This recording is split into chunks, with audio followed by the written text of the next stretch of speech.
आज हम लोग एक महत्वपूर्ण टॉपिक के बारे में चर्चा करेंगे। पूर्ण बनाकर आपके समीकरण के मूल ज्ञात कीजिए। हाई स्कूल में हम लोग पढ़ेंगे बीजगुणन विधि से आपके मूल ज्ञात करना, प्रतिस्थापन विधि से मूल ज्ञात करना। तो आज एक महत्वपूर्ण विधि पढ़ेंगे, समीकरण को क्या बनाकर, पूर्ण वर्ग बनाकर मूल ज्ञात करने के लिए। ठीक, हमारा क्वेश्चन क्या है, प्रश्न नंबर हमने 1 लिया है। 2x² - 7x + 3 = 0 को पूर्ण वर्ग बनाकर मूल ज्ञात कीजिए। सबसे पहले दिए गए समीकरण को हम क्या करते हैं, लिख लेते हैं। 2x² - 7x + 3 = 0। अब क्या करते हैं, जो हमारा अचर पद होता है, अचर पद को क्या करेंगे, हम दाईं तरफ पक्षांतर कर देंगे। 2x² - 7x = -3। क्यों? क्योंकि अगर बराबर की इधर प्लस में है तो उधर जाएगा भैया दाईं तरफ आपका माइनस में हो जाएगा। अब क्या है, महत्वपूर्ण टॉपिक है, इसमें ध्यान देंगे। x² के गुणांक से पूरे समीकरण को क्या करते हैं, भाग। तो हम इसको लिख लेंगे ताकि हम भूले ना। x² के गुणांक से पूरे समीकरण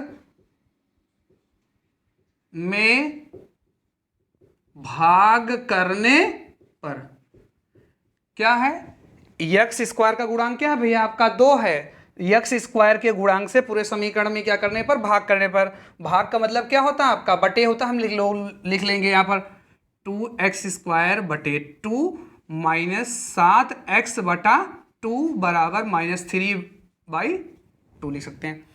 अब देखिए, जो पद कट रहा है इसमें से हम काट लेते हैं। तो 2 × 2, 2 × 2 यानी कट गया। यानी यहां पर है क्या आपका x²।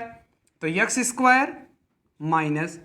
7x/2 बराबर -3/2। अब क्या करेंगे सवाल में, इसके आगे अब हम देखते हैं जो हमारा x का गुणांक होता, किसका भैया, x का गुणांक, x के गुणांक के आधे का वर्गमूल कर दोनों पक्षों में क्या करने पर जोड़ते हैं। तो x का गुणांक भैया क्या है, आप लोग बताइए।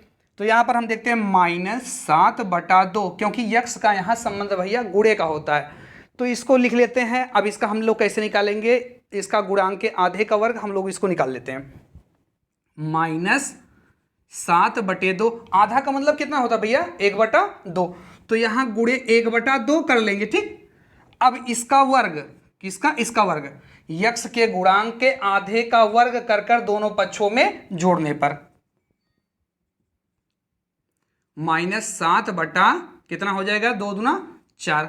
ठीक, इसका वर्ग हम लोग देख लेंगे कितना हो जाएगा, 7×7 = 49। भाई अगर माइनस का वर्ग खोलेंगे तो प्लस होता है, क्योंकि माइनस माइनस अगर हम 2 बार गुणा करेंगे तो क्या आता है आपका, प्लस आता है।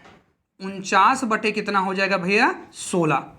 अब यही क्या करेंगे, दोनों पक्षों में जोड़ेंगे। ठीक, इधर x² - 7x/2 बराबर -3/2, इधर भी हम जोड़ लेते हैं पहले,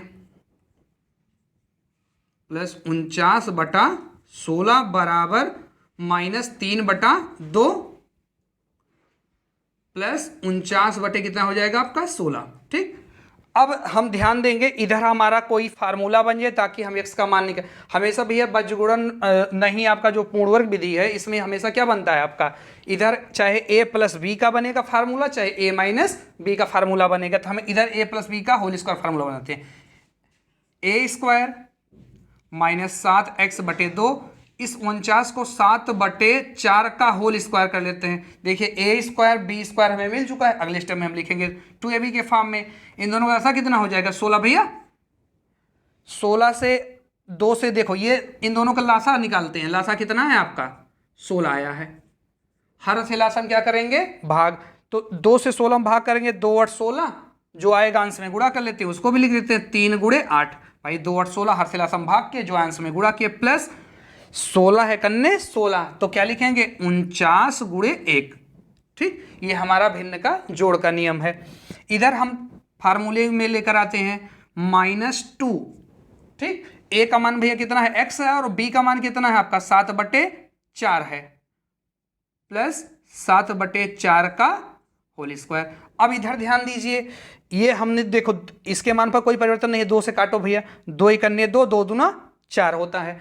तो यानी यहाँ पर भी कितना आएगा 7/2, ठीक, ये कट जाएगा, 2 करने 2, 2 दूना 4 यानी 7/2। इसके भी मान पर परिवर्तन नहीं हुआ और यहाँ पर हमारा a - b का होल स्क्वायर का फार्मूला बन गया।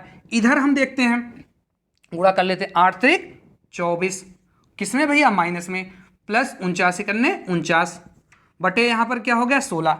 अब इसको हम क्या लिखते हैं, a - b के होल स्क्वायर का फार्मूला, x - 7/4 का होल स्क्वायर बराबर 49 में से भैया 24 घटेगा तो क्या आएगा आपका 25 आ जाएगा। कितना आ जाएगा 25 आ जाएगा।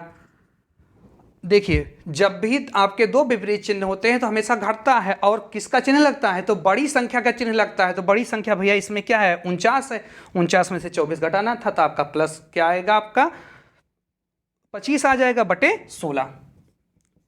अब इसके बाद देखिए यहाँ आपका वर्ग के रूप में है, इस वर्ग को इधर ले जाते हैं वर्गमूल के रूप में, x - 7/4 बराबर इधर क्या लिख देंगे √25/16। अब ध्यान देंगे अगर यहाँ पर हम लोग इस सवाल को यहाँ ऊपर लगा लेते ताकि हमें दिखाई दे, x - 7/4 बराबर हम जानते हैं √25/16 का वर्गमूल क्या होता है आपका, इसका 25 का वर्गमूल कितना होगा भैया 5 होगा, 16 का वर्गमूल 4 होगा। हमेशा जो वर्गमूल आता है वो प्लस और माइनस में लिखा जाता है, यानी इसको हम प्लस माइनस 5 बटे क्या ले लेंगे 4। अब सवाल में मूल निकालने के लिए क्या करेंगे, एक बार हम इस मान को धनात्मक लेंगे और इसी मान को एक बार हम लोग ऋणात्मक लेते हैं। तो सबसे पहले हम लोग लेते हैं धनात्मक चिन्ह, धनात्मक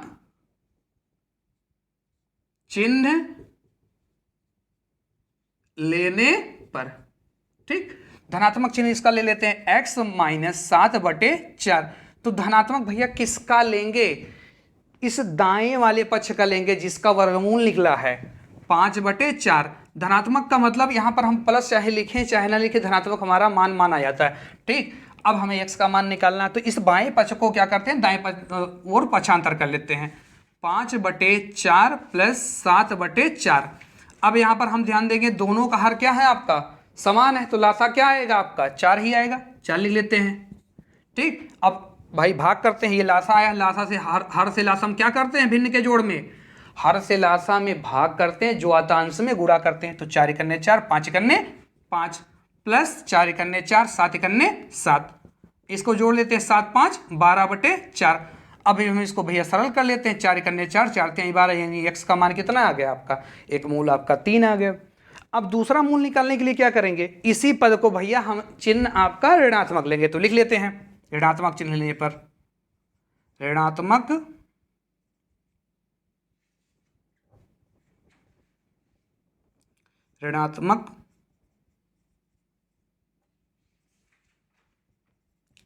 चिन्ह लेने पर। तो इस सवाल को नोट करते हैं, x - 7/4 ऋणात्मक का मतलब भैया दायां पक्ष -5/4। अब इधर देखिए x, ये माइनस उधर जाएगा दाएं तरफ क्या हो जाएगा -5/4 प्लस 7/4। अब वही प्रक्रिया, इन दोनों का हर समान है, लासा कितना आ जाएगा आपका 4, यहाँ लासा लेते हैं, ठीक, लासा 4 है, हर से लासा भाग, 4 करने 4 -5 करने 5 प्लस 4 करने 4, 7 करने 7, इसको हम भैया घटाएंगे तो इसमें से कितना आ जाएगा आपका 5 में से यहाँ पर घटेगा ना भैया, भाई माइनस है प्लस है, जब विपरीत चिन्ह होते तो हमेशा घटते हैं, तो कितना आएगा भैया 2/4। अब काटेंगे 2 करने 2, 2 दूना 4, यानी x बराबर कितना आपका 1/2। आपका x का एक मान आया है भैया आपका 3 धनात्मक में, और ऋणात्मक में क्या है आपका 1/2 आया है। तो भैया ये थी आपकी पूर्ण वर्ग विधि। आप लोग अगर आप वीडियो अच्छा लगा हो तो वीडियो को लाइक और सब्सक्राइब करिएगा, और यहाँ पर आपकी जो मान आपको समझ में आया आप लोग कमेंट करिएगा। धन्यवाद।